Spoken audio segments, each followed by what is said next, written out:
It is difficult to steer without knowing what you are doing well and what needs to be worked on. You don't need to set objectives this second, but we are covering this section early because as we navigate through this course and talk various controls, you want to make sure you're measuring and monitoring properly. Management will want to know why they are spending the money they are spending on this program.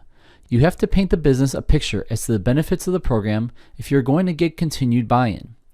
Goals and metrics demonstrate a tangible result that show your leadership the advantages of continuing with the program.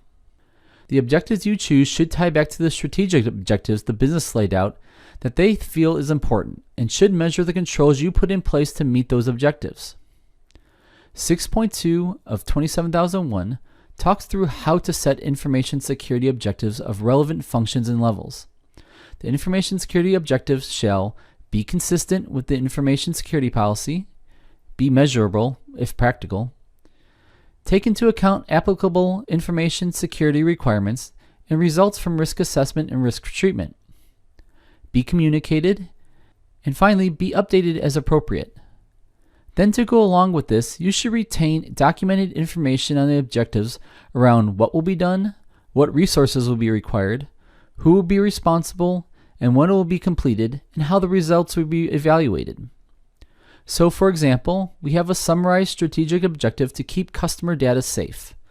So let's keep a metric around security breaches of the databases. The business wants successful audits, meaning demonstrable numbers that the program is working. Your first audit will be ugly. There will probably be minor NCs in each of the areas, but subsequent audits will show the progress then, which is what we want. Finally, training is an important factor to management. Put together a security awareness program and capture information around how everyone in the organization is participating. Simply saying you emailed a link to a video for people to watch won't cut it. It may not get you an NC, but it will get you an opportunity for an improvement.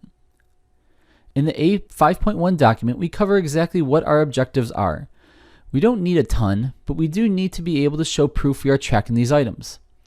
You want to cover what the metric is, the source of where you're pulling the numbers from, how often you're performing that task you are measuring, and what is the target or goal for that objective.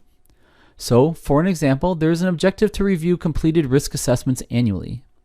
This is actually a requirement of the standard, so putting a metric around actually doing it helps you to track compliance.